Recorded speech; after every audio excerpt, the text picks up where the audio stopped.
안녕하세요. 옛 이야기 방방곡곡을 찾아주신 애청자 여러분 감사합니다. 네, 먹어도 너무 먹는 머슴 삼식이 힘도 장사고 일도 열심히 했지만 주인 집에서 쫓겨나기 일쑤였어요. 너무 먹기 때문이었지요. 그런데 이 머슴 하늘이 내린 재능이 하나 있었으니 바로 혀끝에 있었습니다. 자, 그 얘기 속으로 들어가 보겠습니다. 구독, 좋아요, 알림 설정 부탁드리고요. 끝까지 애청해 주십시오.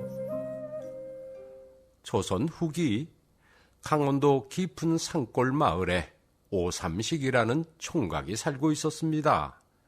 삼식은 우람한 체구를 지닌 사내였지요. 키가 장대하고 어깨가 넓어 마을 장정들 사이에 서면 주위가 좁아 보일 만큼 컸습니다. 힘 또한 장사여서 나무찜이며 돌덩이도 혼자서 거뜬히 들어올렸습니다.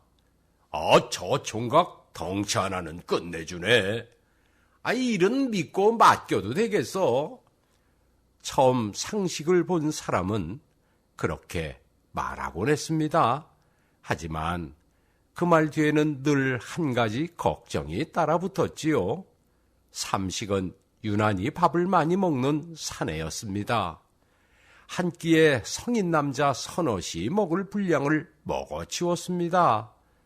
문제는 그가 부잣집 사람이 아니라는 데 있었지요. 삼식은 농사 지을 땅 한 평 없이 태어나 어려서부터 남의 집을 전전하며 머슴살이로 살아왔습니다. 머슴으로 들어간 첫날 주인은 삼식을 위아래로 훑어보며 말했어요. 일만 잘하면 밥은 걱정 말게. 삼식은 고개를 깊이 숙이며 대답했습니다. 예, 열심히 하겠습니다. 처음 며칠은 괜찮았지요. 새벽부터 밤까지 쉼 없이 일했고 그만큼 밥도 먹었습니다. 그러자 부엌 쪽에서 수군거림이 들리기 시작했어요. 아니, 쌀이 왜 이렇게 빨리 줄어들지? 저 머슴이 먹는 양이 보통이 아니야. 아무리 일 잘해도 이건 좀 심하네. 그 말들은 결국 주인의 입으로 나왔습니다. 삼식아, 너 일은 참 잘하는데 말이야. 주인은 말을 흐리며 삼식을 바라보았습니다. 이 집 살림이 넉넉하지가 않다. 삼식은 그 말의 뜻을 알아차렸습니다. 죄송합니다, 주인 어른. 그렇게 삼식은 또 한 번 짐을 싸야 했습니다. 이런 일은 한두 번이 아니었어요. 가는 집마다 처음에는 반기다가도 밥상 앞에서 얼굴이 굳어졌습니다. 머슴은 머슴인데 저건 머슴이 아니라 쌀떡을 잡아먹는 귀신일세. 삼식은 쫓겨날 때마다 산길을 오르내리며 배를 움켜쥐었습니다. 배가 고프다는 건 그에게 늘 익숙한 감각이었지요.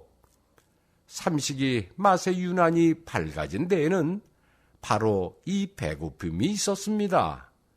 그의 재능은 하늘에서 뚝 떨어진 것이 아니었어요. 오랫동안 허기진 배를 채우기 위해 무엇이든 먹어야 했던 삶이 만들어낸 것이었습니다. 산에서 나무를 하다 쉬는 동안 삼식은 주변의 풀을 뜯어 입에 넣곤 했지요. 마을 아이가 그 모습을 보고 놀라 말한 적도 있었습니다. 형, 그거 사람이 먹는 거 아니야. 삼식은 씹던 걸 삼키며 대답했어요.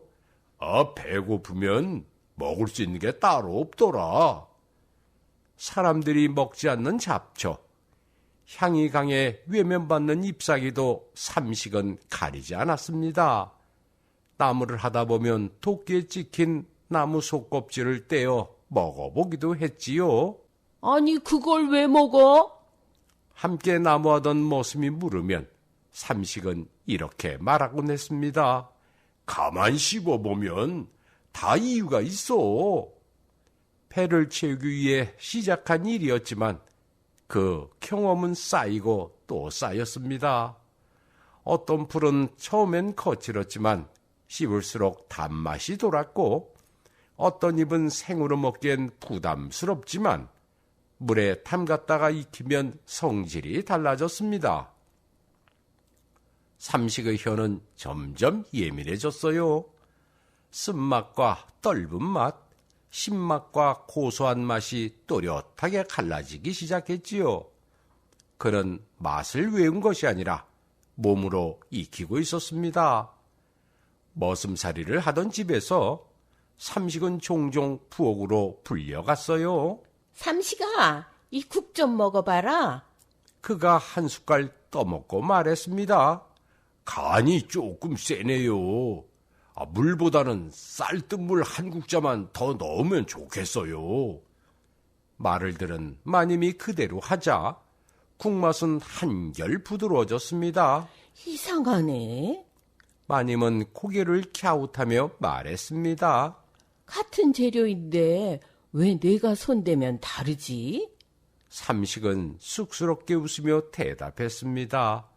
그냥 많이 먹어봐서 그런 것 같습니다. 그렇게 삼식에게 생긴 재능이 바로 혀 하나로 음식의 성정을 감별하고 맛을 꿰뚫어 보며 그 맛을 기막힌 조합으로 엮어 최고의 맛을 만들어내는 능력이었습니다. 하지만 세상은 여전히 삼식에게 너그러워지지 않았지요.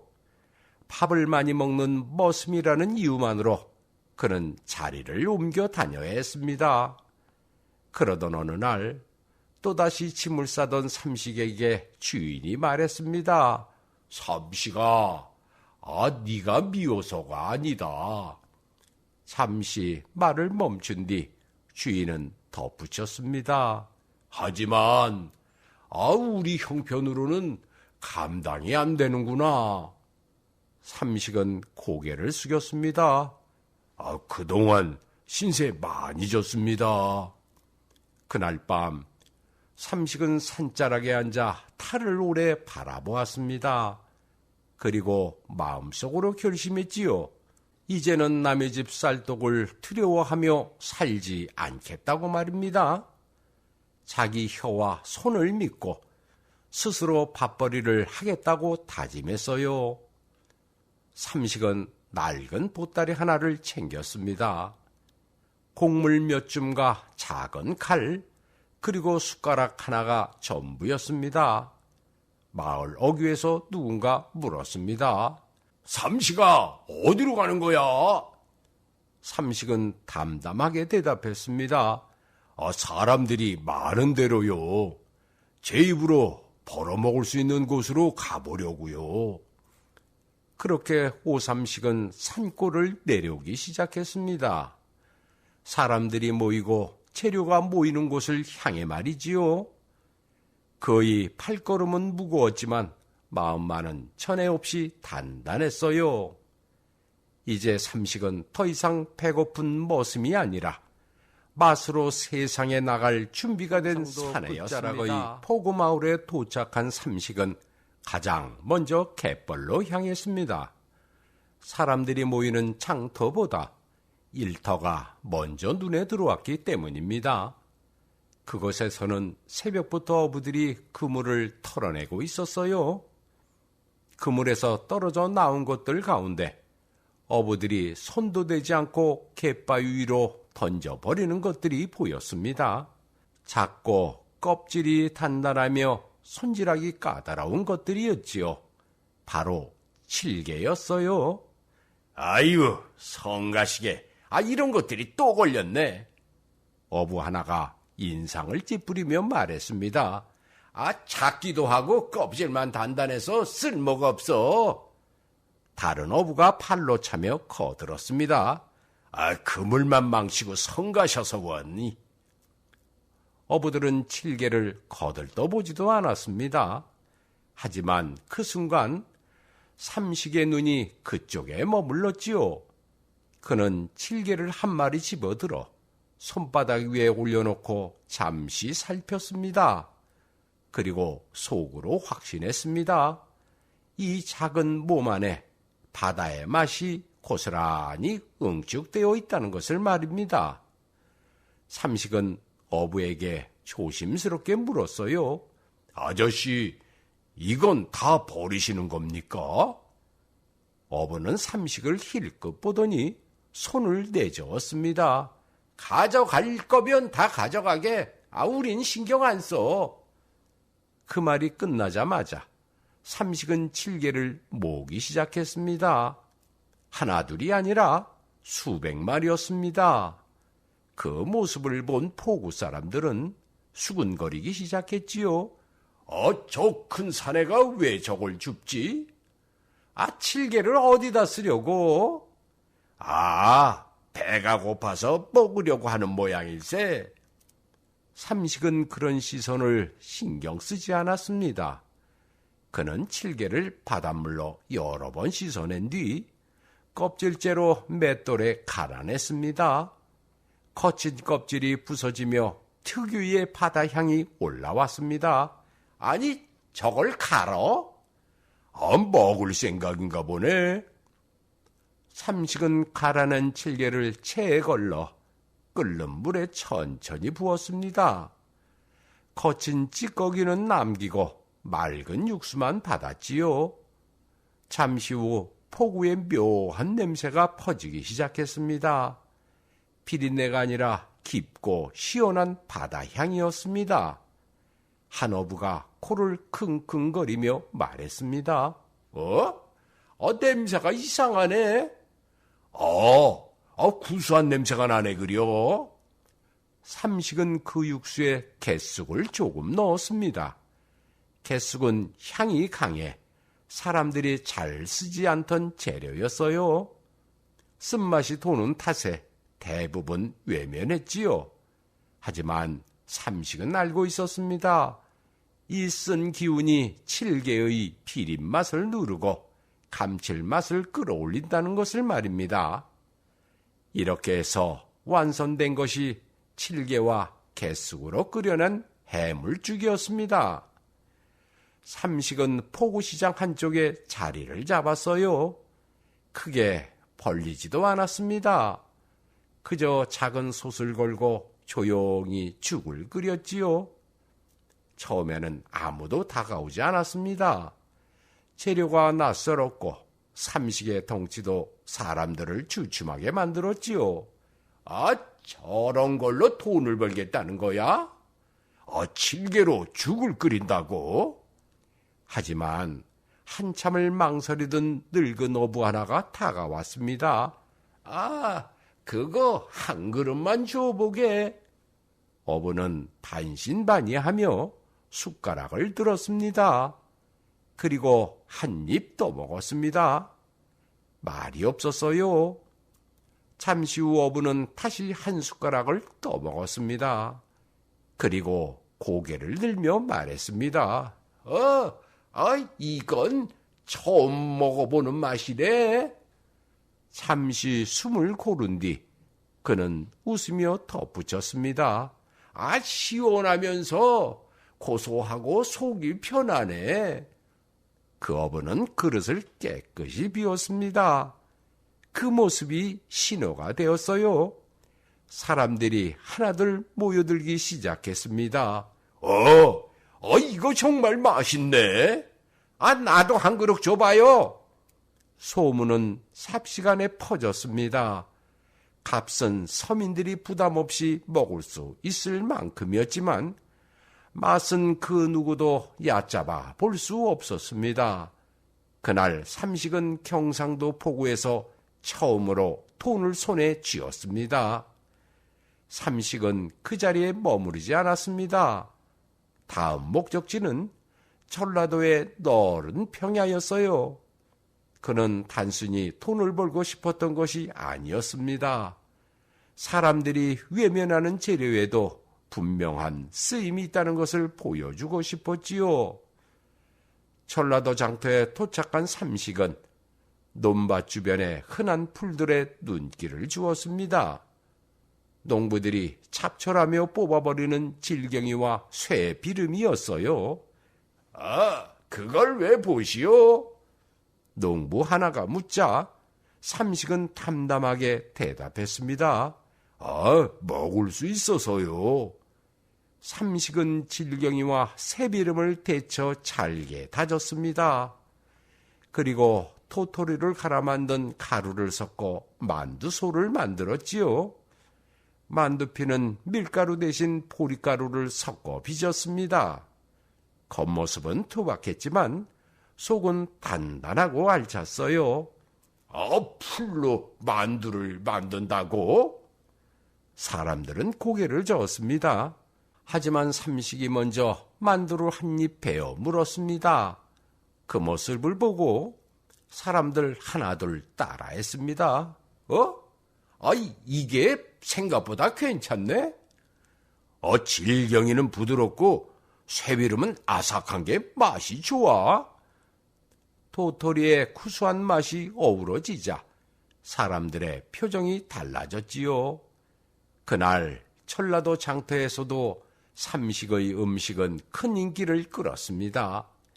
이제 사람들은 삼식을 이렇게 부르기 시작했습니다. 거들떠 보지 않던 재료로 맛을 살리는 사내라고요. 삼식은 팔도를 돌며 제법 큰 돈을 모았습니다. 하지만 그의 마음속에는 더 큰 생각이 자리 잡고 있었어요. 언젠가는 이 모든 경험을 안고 다시 돌아가야 할 곳이 있다는 생각이었지요. 삼식은 보따리를 다시 단단히 묶었습니다. 한때 쌀떡을 걱정하게 만들던 모습은 이제 조선 팔도의 이름이 퍼지기 시작한 사내가 되어가고 있었습니다. 삼식은 더 이상 예전의 떠돌이 모습이 아니었습니다. 보따리 속에는 팔도를 돌며 번 돈이 들어있었고 그의 눈빛에는 분명한 생각이 자리 잡고 있었습니다. 마을 어귀에 삼식이 모습을 드러내자 사람들의 시선이 하나둘 모였습니다. 덩치 큰 사내가 보따리를 메고 돌아온 것이 눈에 띄었기 때문입니다. 저거 오삼식 아니야?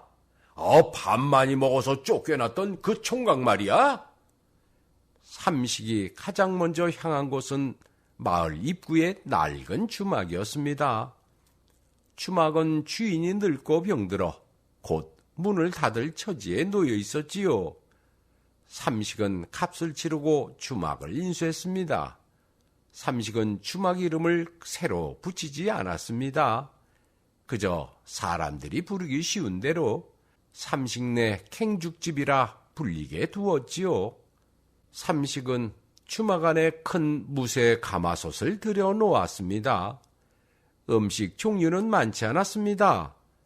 경상도에서 만들던 칠개 해물죽, 전라도에서 손님들이 찾던 풀만두, 그리고 고향 산에서 나는 재료로 끓이는 산채 갱죽뿐이었습니다. 주막문을 연 첫날 손님은 많지 않았습니다. 사람들은 멀찍이 서 안을 들여다보며 수군거렸지요. 저 녀석이 밥을 판다고? 밥은 자기가 다 먹는 거 아니야?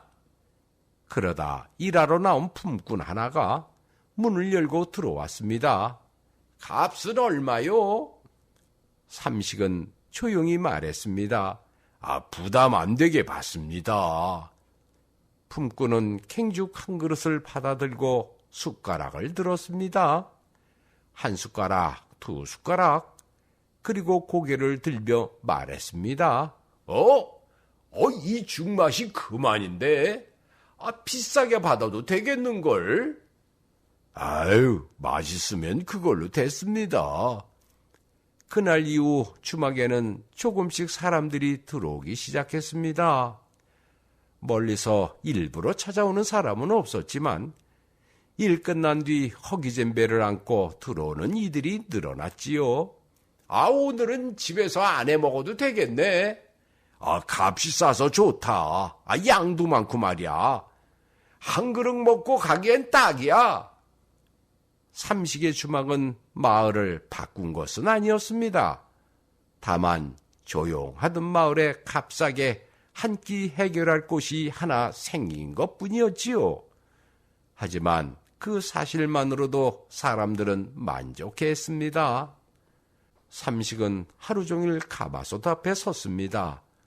무거운 솥을 옮기고 국을 저으며 그릇을 나르는 일이 힘들었지만 그의 덩치는 그 모든 일을 버텨내기에 충분했어요. 사람들은 어느새 삼식의 먹성을 흉보지 않게 되었습니다. 오히려 이렇게 말하곤 했지요. 저만큼 먹는 사람이 만든 음식이니? 믿음이 가지, 부모님은 주막 한켠에서 그 모습을 지켜보고 있었습니다. 어머니가 조심스럽게 말했습니다. 삼식아, 힘들지는 않니? 삼식은 웃으며 대답했어요. 괜찮아요. 제가 할 수 있는 일이라서요. 주막은 크지 않았고 돈이 크게 남는 것도 아니었습니다. 하지만 삼식은 조급해하지 않았지요. 사람들이 매일같이 들어와 한 그릇 먹고 나가는 것, 그것이면 충분하다고 생각했습니다. 그러나 삼식은 아직 알지 못했습니다. 이렇게 조용히 자리 잡은 주막이 머지않아 누군가의 눈에 거슬리게 될 것이라는 사실을 말입니다. 가마솥 위로 오르는 힘은 여전히 잔잔했지만 그 연기 너머에는 새로운 소란이 준비되고 있었습니다. 주막이 마을에 자리를 잡자 그 모습을 곱게 보지 않는 시선도 서서히 늘어나기 시작했습니다. 조용하던 마을에 사람들이 드나들고 밤 냄새가 끊이지 않게 되자 그 흐름을 계산하는 사람이 나타난 것입니다. 마을에서 가장 많은 땅을 가진 사람, 돈을 굴려 사람들을 부리고 빚으로 숨통을 조여온 인물, 사람들은 그를 최부자라 불렀습니다. 최부자는 어느 날 하인 하나만 데리고 삼식의 주막을 찾았습니다. 비단 옷차림에 느긋한 걸음이었지요. 주막 안은 순간 조용해졌습니다. 자네가 오삼식인가? 예. 최부자는 자리에 앉아 주막 안을 천천히 둘러보았습니다. 작은 공간, 소박한 상, 값싼 음식. 하지만 손님들의 그릇은 비어 있었고 다시 채워지고 있었습니다. 장사가 잘 되는 모양이네. 예, 그럭저럭 합니다. 최부자는 웃으며 말을 이었습니다. 자네 솜씨가 아깝다는 생각이 들더군. 이런 데서 썩히기엔 말이야. 삼식은 말없이 그를 바라보았어요. 최부자는 기다렸다는 듯 본론을 꺼냈습니다. 자네는 음식을 만들고 나는 돈을 대지. 주막을 크게 키워서 장터마다 하나씩 내세. 값을 조금만 올려도 돈은 금방 불어날 걸세. 어떤가? 주막 안 공기가 묘하게 굳었습니다. 삼식은 잠시 생각한 뒤 고개를 저었지요. 그럴 생각 없습니다. 최부자의 미소가 멈췄습니다. 뭐? 그럼 그 이유를 들어보지. 제 음식은 값싸게 먹어야 합니다. 일반 백성들이 부담 없이 먹을 수 있어야 합니다. 최부자는 코웃음을 쳤습니다. 이봐, 삼식이. 장사는 장사일 뿐이네. 삼식은 고개를 저었습니다. 저는 돈보다 먹는 사람을 먼저 생각합니다. 잠시 침묵이 흘렀습니다. 최부자의 눈빛이 차갑게 식었습니다. 생각이 바뀌면 다시 이야기하지. 그는 그렇게 말하고 자리에서 일어났습니다. 하지만 주막을 나서는 그의 뒷모습에는 여유가 없었습니다. 그날 이후 최부자의 하인들이 주막에 드나들기 시작했습니다. 손님인 척 앉아 국을 먹고 부엌 쪽을 기웃거렸습니다. 이봐, 삼식이, 이게 특별한 재료인가? 아니요, 이건 흔한 거요. 하인들은 삼식의 손놀림을 유심히 지켜보았지만 과정은 늘 같았습니다. 특별한 비법도 숨겨둔 재료도 보이지 않았거든요.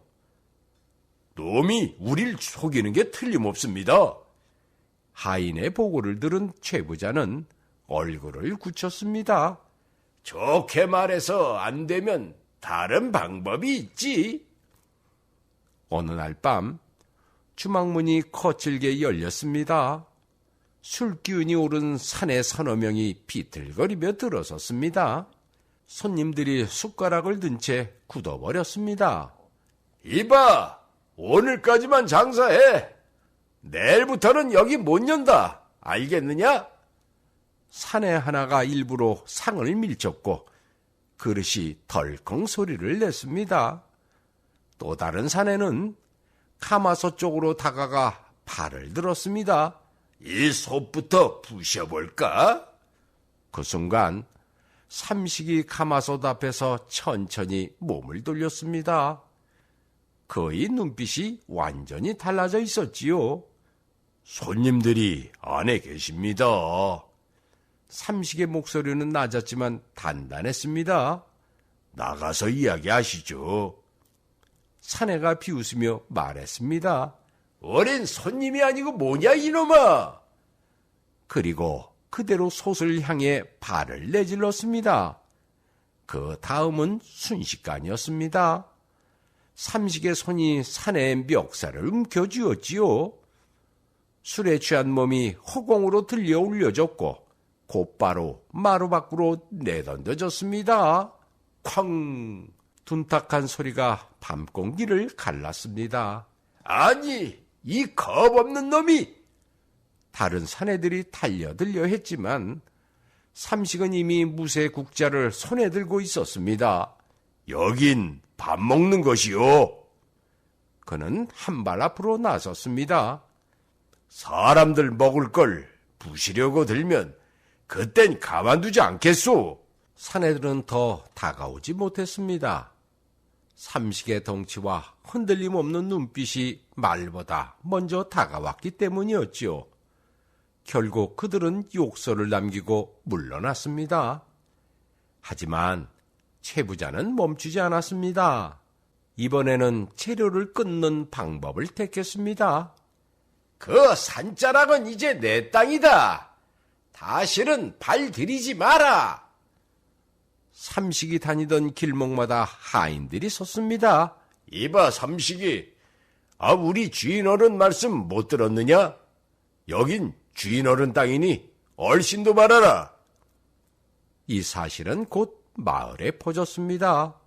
아유, 그 채부자 장사를 망하게 하려는 거야.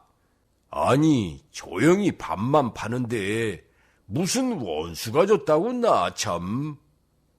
분노한 사람들 가운데 누군가가 관아에 밀고를 넣었습니다. 며칠 뒤 관아에서 사람들이 내려왔지요.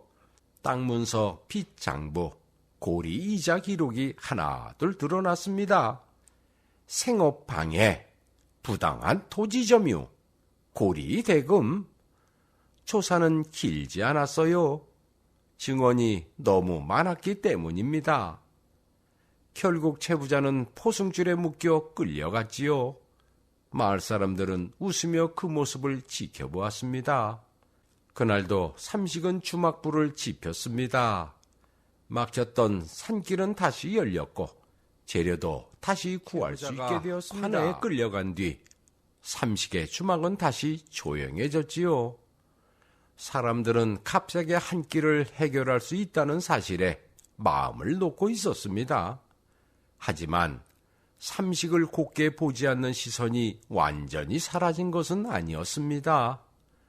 인근 마을에 사는 만석군 김진사가 그중 하나였어요. 김진사는 대대로 내려온 양반 가문의 후손이었습니다. 좋은 땅과 많은 노비를 거느렸고 무엇보다 자신의 신분과 입맛에 대한 자부심이 대단한 사람이었죠. 김진사는 삼식의 이야기를 들을 때마다 코웃음을 쳤습니다. 아무리 맛있다 한들 값싼 재료로 만든 음식이 진수성찬을 넘을 수 있겠나? 천한 것들이 먹는 밥을 어찌 양반의 입에 대겠느냐? 김진사의 밥상은 늘 화려했어요. 아침에는 갈비와 전복을 넣은 탕이 올랐고 저녁에는 기름진 고기와 귀한 약재가 빠지지 않았습니다. 하지만 이상하게도 그의 몸은 날로 망가져 갔습니다. 속은 늘 터부룩했고 잠을 자도 피로가 가시지 않았지요. 배는 불러오고 얼굴은 붓고 누렇게 변해갔습니다. 약을 더 써보시지요. 의원이 말하면 김진사는 고개를 끄덕였습니다. 돈은 상관없네. 좋은 약재를 아낌없이 쓰게. 그러나 아무리 비싼 약을 써도 차도는 없었습니다. 결국 어느 날 김진사는 자리에서 일어나지도 못할 정도로 쇠약해졌어요. 그 모습을 지켜보던 부인은 밤새 잠을 이루지 못했습니다. 그리고 다음날 새벽 몰래 하인을 보내지 않고 직접 삼식의 주막을 찾았습니다. 삼식아, 부인은 문 앞에서 고개를 숙였습니다. 우리 영감이 밥을 못 드시니 이러다 큰일 치르겠구나. 입맛을 돌게 하는 음식이 필요한데. 삼식은 말없이 부인을 바라보았어요. 김진사가 자신을 어떻게 말해왔는지도 알고 있었지요. 하지만 그의 마음속에는 원망보다 음식에 대한 생각이 먼저 떠올랐습니다. 마님, 삼식은 조용히 말했습니다. 그분의 병은 약으로 고칠 일이 아닙니다. 먹는 것이 잘못되어 생긴 병입니다. 부인은 눈물을 흘리며 고개를 끄덕였습니다. 좋은 약을 써도 소용이 없단다. 삼식은 잠시 생각한 뒤 말했습니다. 제가 국 하나를 만들어 보내겠습니다. 그날 삼식은 김진사를 위한 음식을 준비했습니다. 사람들이 잘 쓰지 않는 명태의 큰 뼈와 아가미를 구해왔습니다. 살은 적지만 국물 맛이 깊은 부위였지요. 그는 뼈를 서너 번 깨끗한 물에 씻어냈습니다. 비린 기운이 완전히 사라질 때까지 손을 멈추지 않았어요.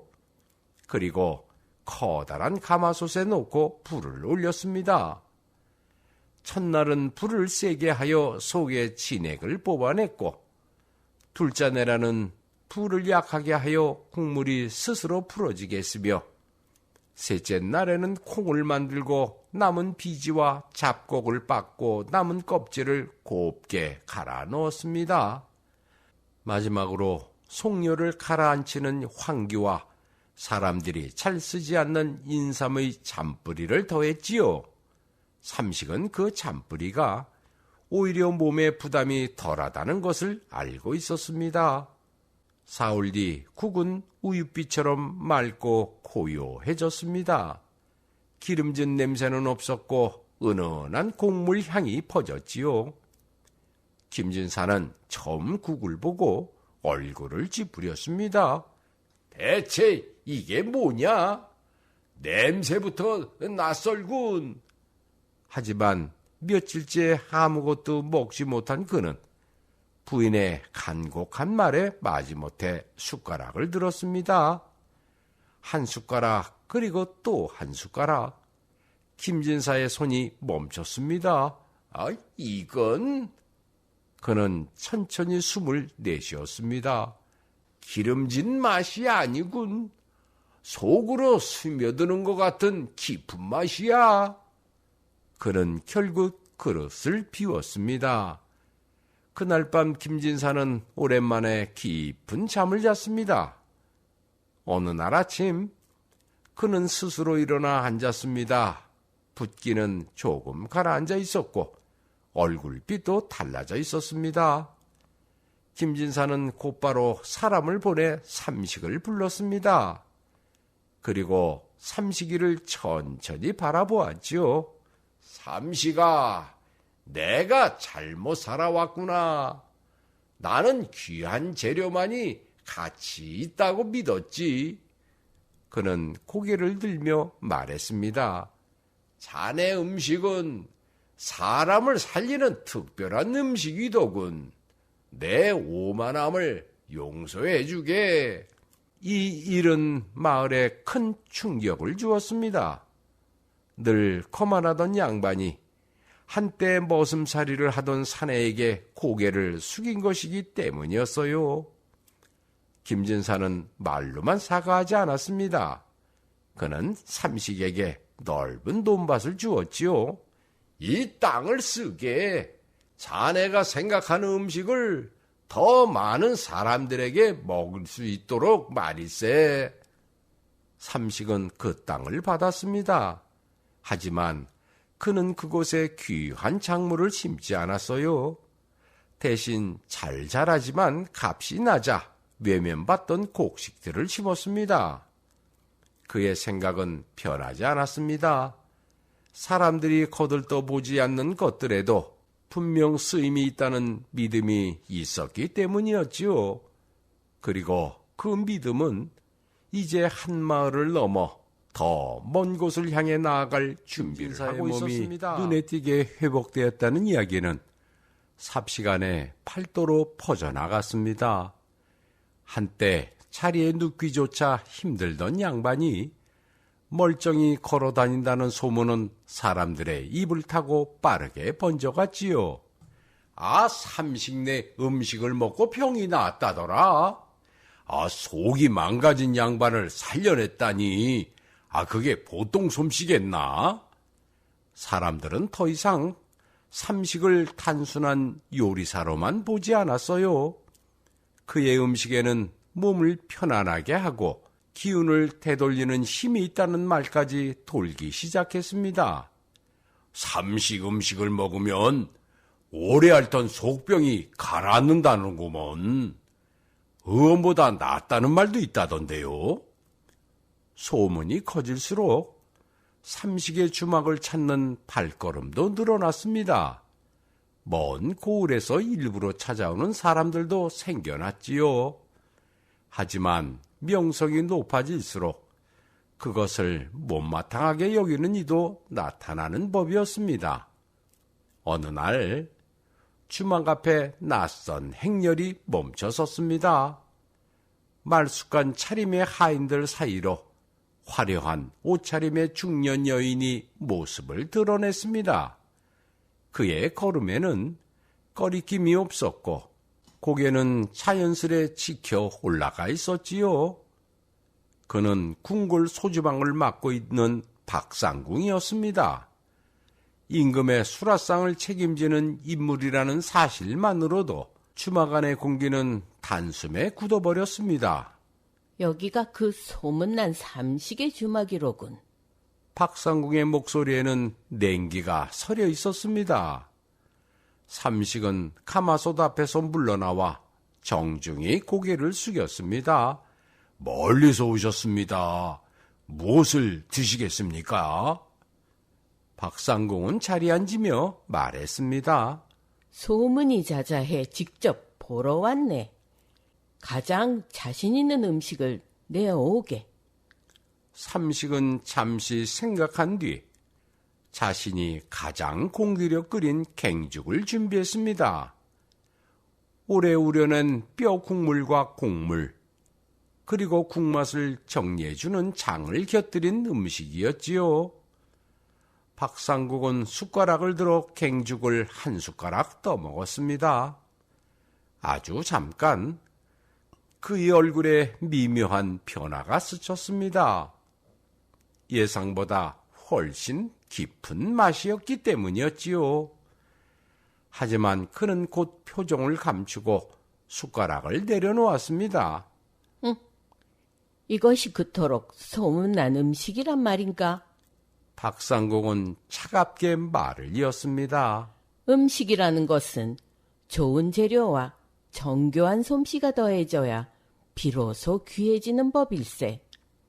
아무도 거들떠 보지 않는 재료로 만든 음식은 아무리 맛을 낸다 한들 한계가 있지.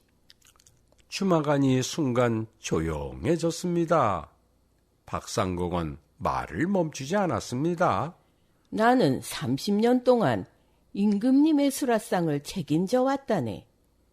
최상급 고기와 신선한 해산물, 귀한 약재로 만든 음식이야말로 진정한 음식이라네. 그대 음식은 가난한 백성들이 허기를 달래기엔 괜찮을지 몰라도 그 이상은 아닐세. 삼식은 아무 말도 하지 않았습니다. 그는 고개를 숙인 채 묵묵히 말을 들을 뿐이었지요. 박상국은 그 모습을 보고 만족한 듯 자리에서 일어났습니다. 소문이란 언제나 과장되기 마련이지. 그가 주막을 떠난 뒤 그날의 말은 주막에 있던 사람들 입을 통해 곧바로 퍼져나갔습니다. 궁골 상궁이 삼식 음식을 폄하했다던데? 좋은 재료가 아니면 진짜 음식이 아니라는 말을 했다는군. 마을 안에서는 곧 논란이 일었습니다. 어떤 이들은 고개를 끄덕였지요. 궁궐에서 평생 수라를 책임지신 분 말이 맞지 않겠소? 아무래도 재료 차이가 크긴 하지. 하지만 삼식의 음식을 직접 먹어본 사람들은 달랐습니다. 아니요. 삼식 음식은 속이 편하네요. 겉은 소박해도 몸은 확실히 달라진다니까요. 논란은 점점 커졌고 그 이야기는 인근 고을을 넘어 한양까지 흘러들어갔어요. 그 와중에도 삼식은 변함이 없었습니다. 아침이면 재료를 살피고 낮이면 가마솥 앞에 서서 국을 끓였지요. 이복의 삼식이 마을 사람이 조심스럽게 물었습니다. 상국말에 상처받지는 않았나? 삼식은 국을 저으며 대답했어요. 제가 만드는 음식이 누구를 위한 건지는 알고 있습니다. 배고픈 사람들이 편히 먹고 몸이 상한 사람들이 쉬어갈 수 있으면 그걸로 족하지요 뭐. 궁궐은 임금님을 모시는 곳이지요. 삼식은 담담히 말을 이었습니다. 저는 백성 곁에 있으면 됩니다. 길이 다를 뿐입니다. 그 말에 사람들은 더 이상 아무 말도 하지 못했습니다. 오히려 삼식에 대한 믿음은 더 깊어졌지요. 그러나 이 논란은 여기서 끝나지 않았습니다. 상궁의 말과 백성들의 반응이 맞부딪히며 마침내 그 소문은 임금의 귀에까지 닿게 됩니다. 과연 거들떠보지 않던 재료로 만든 음식과 최고급 재료로 만든 수라 중 어느 것이 가장 사람을 살리는 음식일까요? 그 답을 확인하기 위해 조선의 중심이 움직이기 시작하고 있었습니다. 소주방 상궁 사이의 논란은 마침내 조정의 대전까지 올라갔습니다. 아침 조회가 끝나갈 무렵 임금은 대신들을 둘러보며 조용히 입을 열었지요. 경들도 들었는가? 강원도에 남들이 거들떠보지 않던 재료로 음식을 만드는 사내가 있다 하더군. 그 음식이 궁궐의 수라보다 낫다는 소문 말이요. 대전하니 술렁였습니다. 좌의정이 한 걸음 앞으로 나서며 고개를 숙였습니다. 전하, 그것은 백성들 사이에서 떠도는 헛소문이옵니다. 어찌 값싼 재료로 만든 음식이 궁궐의 진수성찬보다 나을 수 있겠사옵니까? 의종도 곧바로 말을 이었습니다. 소신 또한 같은 생각이 옵니다. 음식이란 본디 재료에서 갈리는 법이옵니다. 소주방 상궁이 30년 넘게 전하의 수라를 책임져 왔으니 그 솜씨를 의심할 수 없사옵니다. 다른 대신들도 고개를 끄덕이며 맞장구 쳤습니다. 그러하옵니다, 전하. 최상급 고기와 신선한 해물, 귀한 약재로 만든 음식이야말로 최고이옵니다. 거들떠 보지도 않던 재료로 만든 음식은 아무리 맛이 있다 한들 백성들 입에나 맞을 뿐이옵니다. 임금은 대신들의 말을 들으며 천천히 고개를 끄덕였습니다. 그러나 그의 눈빛에는 묘한 빛이 서려 있었지요. 사실 임금은 요즘 수라상에 큰 흥미를 느끼지 못하고 있었습니다. 날마다 차려지는 화려한 음식들이었지만 맛은 늘 비슷했고 입맛은 점점 줄어들고 있었어요. 그런데 말이요. 임금이 다시 입을 열었습니다. 만약 그 사내의 음식이 정말로 훌륭하다면 어찌해야 하겠소? 대신들은 서로 얼굴을 바라보며 잠시 말을 잃었습니다. 병조 판사가 조심스럽게 나섰습니다. 전하, 그럴 리는 없사옵니다만 만에 하나 그렇다 하더라도 그것은 백성들의 입맛에 맞을 뿐이옵니다. 임금은 잠시 생각에 잠겼습니다. 그러다 갑자기 손뼉을 쳤습니다. 좋다. 짐이 직접 확인해 보리라. 소주방 상궁과 그 오삼식이라는 사례를 불러 음식 대결을 열도록 하라. 대전하니 크게 술렁였습니다. 몇몇 대신들이 놀라 만류했습니다. 전하, 그것은 궁궐의 채통이. 그러나 임금의 표정은 단호했습니다. 짐의 명이다. 당장 별감을 보내 오삼식을 한양으로 불러들여라. 소주방 상궁에게도 준비하라 전하라. 성은이 망극하옵니다.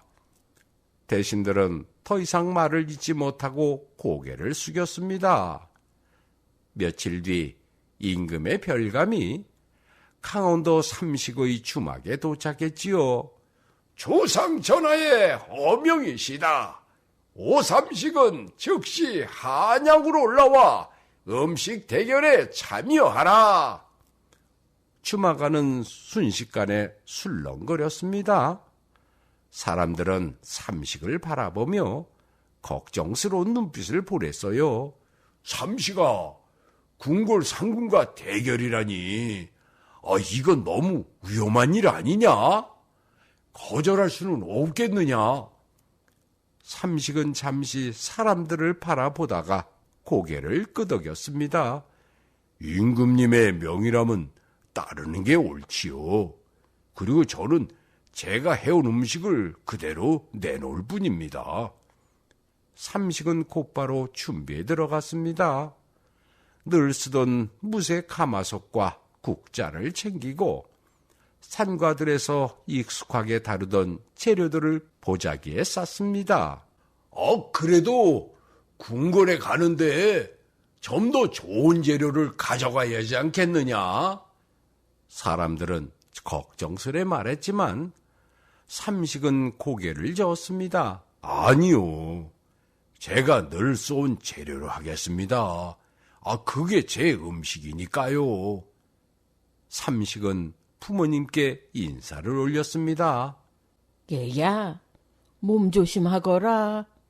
걱정 마세요. 저는 그저 제가 믿는 대로 할 뿐입니다. 삼식이 한양으로 향하자 길가에 사람들이 모여들기 시작했습니다. 누군가는 손을 흔들었고 누군가는 큰 소리로 외쳤습니다. 삼식을 응원할 테니 이기고 돌아와! 백성들 편인 음식이 이기게 해야 해! 사람들의 응원 속에서 삼식은 한양 성문을 향해 걸어갔습니다. 그의 그림자는 길 위에 길게 드리워졌고 보자기 속 재료들은 조선의 한복판에서 시험받을 순간을 기다리고 있었지요. 한편 궁궐 안에서는 소주망 상궁이 최고급 재료들을 정성껏 손질하고 있었습니다. 그녀는 코웃음을 치며 말했습니다. 시골 사내가 감히 나와 겨루겠다고. 웃기는 일이로군. 과연 거들떠보지 않던 재료로 만든 음식과 궁궐의 최고급 술화 중 어느 쪽이 진정한 음식의 본질일까요? 조선 팔도는 이 대결의 결과를 숨을 죽인 채 기다리고 있었습니다. 대결의 날이 밝았습니다. 궁궐의 넓은 마당에는 임금과 대신들이 자리 잡고 앉아 있었고 그 앞에는 2개의 조리 공간이 나란히 마련되어 있었습니다. 한쪽에는 소주방 상궁이 서 있었고 다른 한쪽에는 오삼식이 조용히 자리를 지키고 있었지요. 상궁 쪽에는 최상급 한우 갈비와 싱싱한 전복, 귀한 인삼과 각종 고급 양념들이 산더미처럼 쌓여 있었습니다. 궁궐의 수라상에 오를 재료들이 한눈에 보아도 화려했어요. 반면 삼식의 쪽에는 사람들이 평소 크게 신경 쓰지 않던 생선뼈와 콩비지, 잡곡을 빻고 남은 겉재료들이 단출하게 놓여 있었습니다. 화려함과는 거리가 먼 모습이었지요.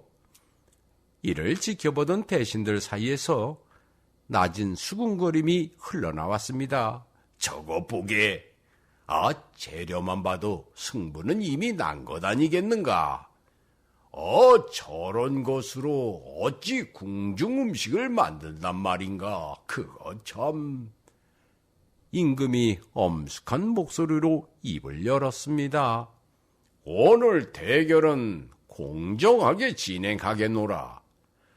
2 사람이 음식을 완성하면 누가 만들었는지는 밝히지 않고 맛을 볼 것이다. 성은이 망고 가옵니다. 공정한 방식이라는 말에 소주방 상궁의 입가에는 자신만만한 미소가 번졌지요. 먼저 상궁이 요리를 시작했습니다. 그녀는 한우 갈비를 정성껏 손질해 귀한 양념에 재웠고 전복은 칼끝으로 섬세하게 포를 떠 인삼과 함께 끓여냈습니다. 손놀림은 빠르고도 정확했으며 30년 경력이 고스란히 묻어나는 모습이었어요. 역시 박상궁의 솜씨는 범상치 않구나. 궁궐 수라를 책임진 상궁답다. 태신들의 감탄이 이어졌습니다. 한편 삼식은 말없이 자신의 자리를 지켰습니다. 그는 생선뼈를 깨끗이 씻어 커다란 가마솥에 넣고 불을 지폈지요. 불길은 새지 않았고 급하지도 않았습니다. 콩비지와 잡곡의 겉재료는 맷돌에 천천히 갈아 고운 가루로 만들었습니다. 육수가 충분히 우러나자 삼식은 그 가루를 조금씩 불어넣으며 농도를 맞추었습니다. 마지막으로 작은 그릇 하나를 꺼내 조심스레 옆에 두었지요. 그것은 그가 오래 다듬어온 감칠맛의 결정이었습니다. 삼식의 동작은 화려하지 않았어요. 하지만 하나하나에 망설임이 없었고 오랜 시간 몸에 밴 손길이 느껴졌지요. 몇 시간이 흐른 뒤 2 사람의 음식이 모두 완성되었습니다. 상궁의 음식은 눈부셨습니다. 윤기가 흐르는 갈비찜, 투명하게 빛나는 전복죽, 붉은 인삼이 떠있는 탕까지 누가 보아도 궁궐의 수라상이었습니다. 반면 삼식의 음식은 소박했습니다. 우윳빛을 띤 갱죽 한 그릇과 짙은 빛의 가루가 담긴 작은 종지 하나가 전부였습니다. 임금이 명했습니다. 이제 두 음식을 가져오라. 누가 만든 것인지는 모두 가리고 올리도록 하라. 내관들이 두 상을 임금 앞에 올렸습니다. 하나는 기역, 다른 하나는 니은이라는 표시만 붙어 있었지요. 임금은 먼저 기역 표시가 된 상을 살폈습니다. 갈비찜을 한 점 들어 입에 넣었어요. 고기가 부드럽고 양념이 깊구나. 이어서 전복죽을 떠먹고 고개를 끄덕이셨습니다. 전복의 풍미가 살아있고 정성이 느껴지는 맛이로다. 대신들은 안도의 한숨을 내쉬었습니다. 이제 임금은 니은 표시가 된 상을 바라보았습니다. 갱죽 한 그릇이 전부였습니다. 임금이 뇌간하게 물었습니다. 이 겉의 가루는 무엇이냐? 예, 갱죽에 한 꼬집 넣어 드시라는 것이옵니다. 임금은 가루를 한 꼬집 넣어 천천히 저었습니다. 그리고 숟가락을 들어 한 입 떠먹었습니다. 순간 임금의 눈이 크게 떠졌습니다. 입안에 퍼진 맛은 화려하지 않았어요. 그러나 깊었고 편안했지요. 몸속 깊은 곳까지 따뜻하게 스며들며 오래전 기억 속의 온기처럼 느껴졌습니다. 임금은 말없이 그릇을 비웠습니다. 대신들은 임금의 얼굴을 살폈습니다. 임금이 이윽고 입을 여셨습니다. 경들도 두 음식을 맛보도록 하오. 대신들이 차례로 음식을 맛보았습니다. 처음에는 상궁의 음식에 고개를 끄덕였지만 갱죽을 맛본 뒤에는 하나같이 말을 잇지 못했습니다. 좌의정이 조심스럽게 말했습니다. 전하, 소시는 니은이 더 깊고 진정한 맛이라 여겨집니다. 우의정도 고개를 끄덕였습니다. 기억은 화려하나 니은은 몸이 편안해지는 맛이옵니다. 다른 대신들도 하나둘 같은 뜻을 밝혔습니다. 임금이 물었습니다. 그렇다면 경들은 모두 니은이 더 낫다고 보는 것이요. 그렇사옵니다, 전하. 임금은 천천히 고개를 끄덕였습니다. 좋다. 이제 누가 어느 음식을 만들었는지 밝히도록 하라. 앞으로 나서 천을 걷어냈습니다. 기억 음식은 소주방 박상국이 만든 것이옵니다. 상궁의 얼굴이 굳어졌습니다. 그리고 니은 음식은 내간이 잠시 숨을 고른 뒤 크게 외쳤습니다. 오 삼식이 만든 것이옵니다. 태전하니 순간 술렁거렸습니다. 대신들은 서로를 바라보며 놀라움을 감추지 못했습니다. 조금 전까지 더 훌륭하다고 입을 모았던 음식이 궁궐 사람이 아닌 시골 장정의 손에서 나왔다는 사실 때문이었지요. 소지방 상궁은 믿을 수 없다는 표정으로 삼식을 바라보았습니다. 임금이 삼식을 향해 물었습니다. 오 삼식, 그대가 만든 이 갱죽은 대체 무엇으로 만든 것이냐? 삼식은 앞으로 나와 공손히 고개를 숙였습니다. 전하, 이 음식의 바탕은 생선 장수들이 잘 쓰지 않던 명태의 뼈로 우린 육수입니다. 뭐라? 대전 안에서 작은 탄성이 터져 나왔습니다. 삼식은 당황하지 않고 말을 이었어요. 그리고 두부를 만들고 남은 콩비지와 잡곡을 다듬고 남은 겉재료를 곱게 갈아 농도를 맞췄습니다. 그런 것으로 이런 맛을 낸단 말인가? 차이정이 믿기지 않는다는 듯 물었습니다.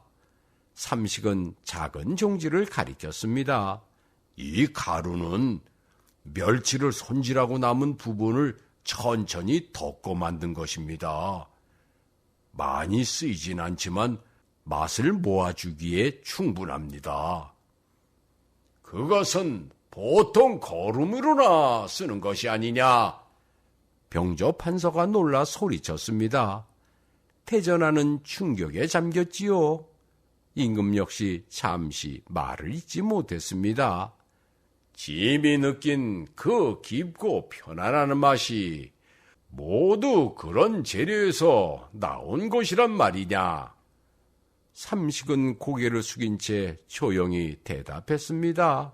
전하, 세상에 쓸모없는 재료는 없다고 배웠습니다. 다만 알아보지 못할 뿐입니다. 그 말이 끝나자 대전은 깊은 침묵에 잠겼습니다. 소주방 상궁은 고개를 떨구었어요. 그녀는 30년 동안 최고급 재료만을 다루어왔었지요. 그러나 오늘 자신이 쌓아온 모든 자부심이 한 그릇의 소박한 갱죽 앞에서 흔들리는 것을 느끼고 있었습니다. 임금이 천천히 입을 여셨습니다. 오 삼식, 집은 평생 진수성찬을 먹어왔으나 오늘처럼 몸이 편안해진 적은 없었노라. 삼식은 다시 한번 고개를 숙였습니다. 과분한 말씀이십니다, 전하. 임금은 잠시 생각에 잠겼다가 결심한 듯 말했습니다. 거대의 재령은 개인의 것이 아니라 나라의 것이어야 하겠다. 짐은 그대를 궁궐의 음식을 책임지는 대령 숙수로 삼고자 한다. 대전하니 다시 한번 크게 술렁였습니다. 대령 숙수는 궁중 요리인에게 주어질 수 있는 최고의 자리였습니다. 신분과 출신을 넘어 오직 실력으로 오를 수 있는 드문 영예였지요. 대신들은 숨을 죽이고 삼식의 대답을 기다렸습니다. 당연히 받아들일 것이라 여겼기 때문이었어요. 그러나 삼식은 잠시 침묵하다가 천천히 고개를 들어 말했습니다. 전하, 송구하오나 저는 그 자리를 받을 수 없습니다. 무엇이라? 임금의 눈이 크게 떠졌습니다. 대전하니 얼어붙었습니다. 임금의 명을 거절하는 일은 전례를 찾기 힘든 일이었지요. 삼식은 흔들림 없는 목소리로 말을 이었습니다. 제 음식은 궁궐을 위한 것이 아닙니다. 그렇다면 무엇을 위한 것이냐? 임금이 물었습니다. 배고픈 백성들의 한 끼를 위한 음식입니다. 값이 비싸지 않아도 몸을 해치지 않아도 되는 밥, 그것을 만들고 싶었습니다. 대전하는 다시 깊은 정적에 잠겼습니다. 전하께서는 이미 가장 좋은 음식을 드실 수 있는 분이십니다. 하지만 많은 백성들은 오늘 무엇을 먹을지부터 걱정하며 살아갑니다. 저는 그들 곁에서 제가 할 수 있는 일을 하고 싶습니다. 삼식은 깊이 고개를 숙였습니다. 제가 이 재능을 얻은 이유가 거기에 있다고 믿고 있습니다. 차이정의 눈가가 붉어졌고 우의정은 조용히 고개를 끄덕였습니다. 소주방 상궁 역시 말없이 삼식을 바라보며 고개를 숙였어요. 임금은 오랜 침묵 끝에 천천히 말했습니다. 그대의 뜻을 이제 알겠노라. 진정한 요리란 자리가 아니라 마음에서 나오는 것이겠지. 삼식은 다시 한번 고개를 숙였습니다. 과분한 말씀이십니다, 전하. 임금은 깊게 숨을 들이쉬고 말했습니다. 비록 그대가 궁궐에 머물지는 않으나 짐은 오늘 이 자리에서 분명히 알았다. 그대가 만든 음식이 이 나라 백성들의 밥상을 지키고 있다는 것을. 대전안의 모든 이들이 고개를 숙였습니다. 그날 궁궐에서는 한 사내의 요리가 아닌 한 사람의 뜻이 기록되고 있었습니다. 궁궐을 나와 고향으로 향하는 길에 올랐습니다. 임금께서 하사하신 현판을 보자기에 곱게 싸서 품에 안고 있었지요. 그 현판에는 민초의 밥상식이라는 글자가 또렷이 새겨져 있었습니다. 한양 성문을 나서자 이미 소문을 들은 백성들이 길 양쪽에 모여 서 있었지요. 아, 저기 삼식님이 나오신다. 저분이 바로 그 오삼식이야. 사람들은 환호했고 어떤 이는 손을 흔들었으며 어떤 이는 말없이 고개를 숙인 채 눈물을 훔쳤습니다. 삼식은 그들 앞에서 걸음을 멈추고 천천히 고개를 숙였습니다. 저는 그저 제가 할 수 있는 일을 했을 뿐입니다. 하찮은 재료로 맛있고 몸에 좋은 음식을 만들고 싶었을 뿐이랍니다. 말은 짧았지만 사람들의 얼굴에는 오래 남을 표정이 번졌습니다.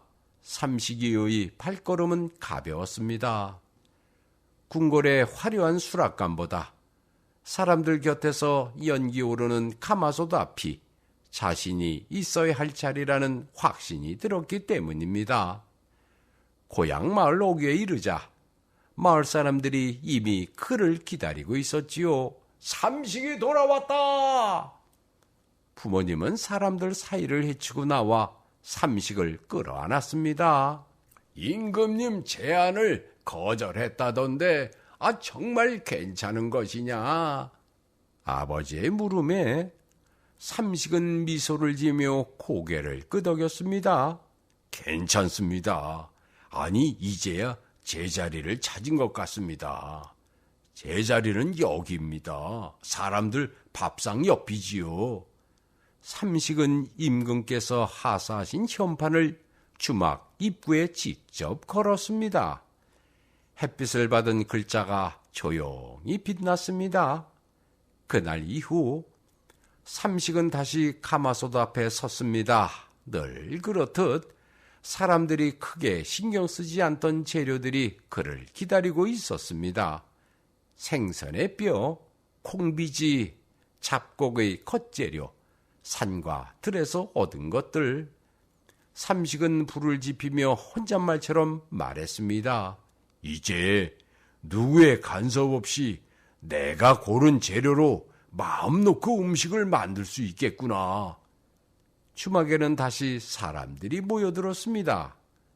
이제는 배만 채우러 오는 것이 아니었습니다. 삼식님, 저도 이런 음식을 해보고 싶습니다. 값비싼 재료 말고도 제대로 만들 수 있는 법을 배우고 싶어요. 삼식은 망설이지 않고 고개를 끄덕였습니다. 배우고 싶다면 함께 해봅시다. 아는 건 숨길 필요가 없지요. 그는 자신의 방법을 하나하나 나누었습니다. 재료를 고르는 법, 불을 다루는 법, 맛을 억지로 꾸미지 않는 법. 그의 가르침은 한 사람에게서 10사람으로, 10사람에서 100사람으로 퍼져나갔습니다. 계절이 몇 번이나 바뀌고 해가 수없이 오르내려도 삼식은 변함없이 가마솥 곁을 지켰어요. 덩치는 여전히 우람했고 먹성도 예전 그대로였지만 이제 아무도 그를 흉보지 않았지요. 사람들은 그를 이렇게 불렀습니다. 밥상지기, 스승, 은인.